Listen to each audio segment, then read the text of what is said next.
Once rulers of almost all of Asia's forests, tigers now haunt shrinking islands of wilderness, symbols of both wilderness power and human impact.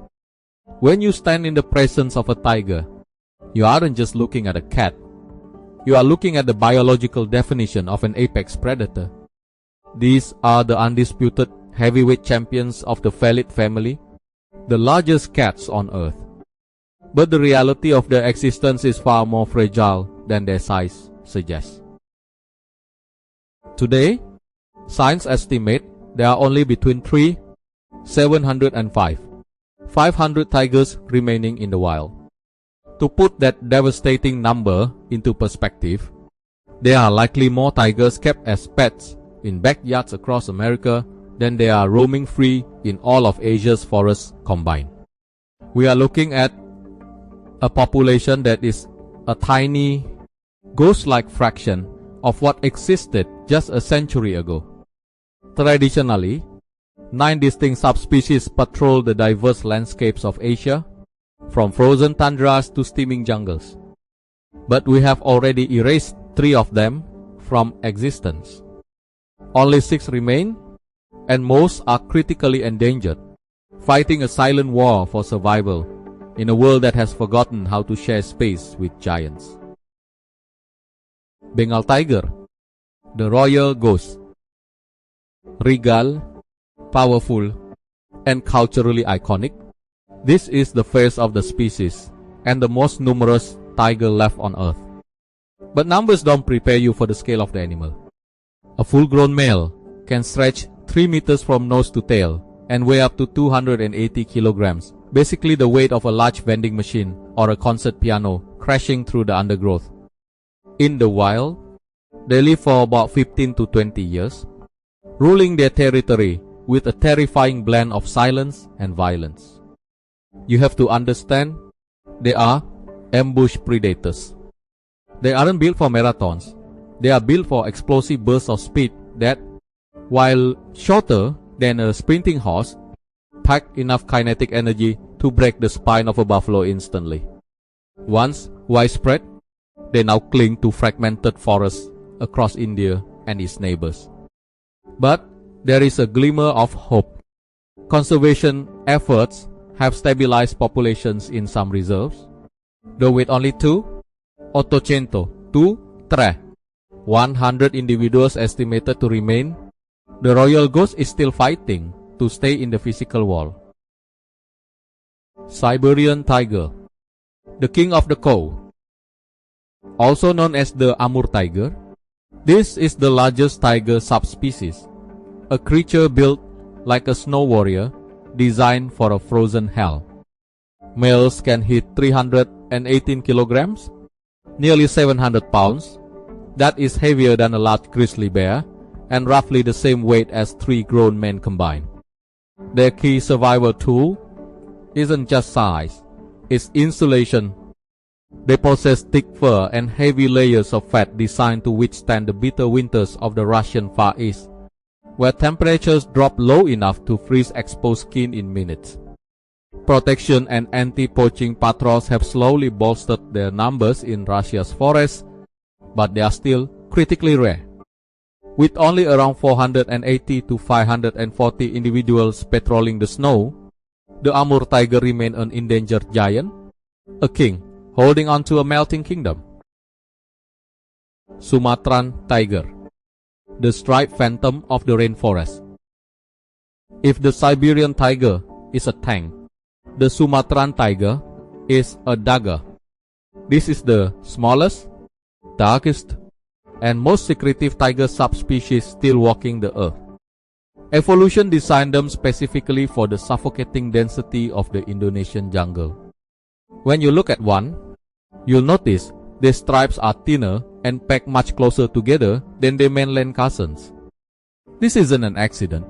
It's optical engineering that allows them to dissolve completely into the vertical shadows of the rainforest understory, becoming invisible in places where light barely touches the ground. Males weigh up to 140 kilograms. That is roughly 300 pounds about the weight of a heavy upright piano or a large motorcycle. While that might seem small compared to the Siberian giants, this compact frame is the greatest tactical advantage.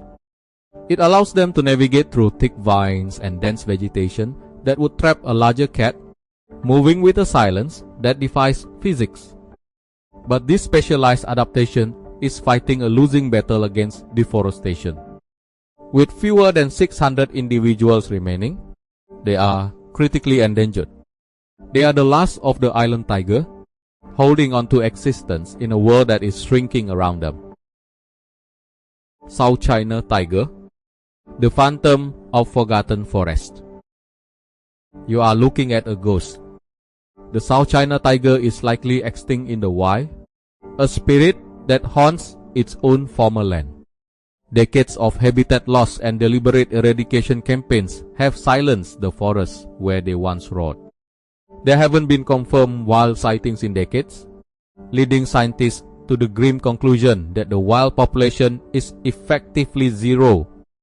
Today, this subspecies exists only in captivity, a genetic memory kept alive behind bars. It is functionally extinct, a biological tragedy where the animal technically exists, but the wild creature is gone forever. Indochinese tiger, the last hunter of the mainland. Once the apex predator of Southeast Asian forests, the Indochinese tiger has been reduced to a ghost in the undergrowth. Recent estimates suggest there are approximately 250 individuals left in the wild. To put that in perspective, the entire global population of this subspecies could fit onto a single commercial airplane flight with seats to spare. They are clinging to survival in isolated pockets, facing a relentless assault from snares and habitat destruction. Standing in this forest, you realize that without immediate intervention, this isn't just a decline, it is an erasure. Caspian tiger, the forgotten giant. This wasn't a jungle cat. This was the tiger of the reeds and waterways, ranging all the way from Turkey across Central Asia. And we lost it forever. Historical record described them as massive, comparable to the Siberian giants, with some accounts stating they were no smaller than local horse breeds, basically a predator big enough to look a rider in the eye. But by the 1970s, heavy hunting and habitat destruction had wiped them from the map. We didn't just lose an animal, we erased an apex predator from a massive geographic region, leaving a hole in the ecosystem that nothing else can fill. Javan, Bali tigers. Once island monarchs, this unique subspecies vanished from the Indonesian archipelagos by the mid-20th century. These weren't just animals, they were distinct spirits of their specific islands, shaped by thousands of years of isolation. But habitat conversion turned their jungles into farmland, and hunting silenced the rest. When the last one died, an entire branch of the evolutionary tree simply snapped off and fell into darkness. They serve as the ultimate warning. Extinction isn't a theoretical concept, it is a permanent, irreversible silence. Tigers are evolutionary masterpieces. They are the result of nature perfecting a predator over millions of years, adapting them to conquer everything from the frozen Russian taiga to the suffocating heat of the Sumatran jungle. But today, standing in a forest that feels increasingly empty, you are witnessing a legacy on the edge. Their total wild population is now a fraction of what it was just a human lifetime ago, squeezed into the last remaining corners of a continent they used to rule. Their struggle reflects the brutal fragility of nature. When a subspecies vanishes, it doesn't just die, it is deleted. The Javan tiger, the Caspian tiger, they are gone, and no amount of technology or regret can ever bring them back. Once that genetic code is lost, it is lost forever. But the story isn't finished yet. If you want to witness the natural world as it truly is, and learn how science and conservation are fighting to rewrite the next chapter in the tiger's history, click subscribe now.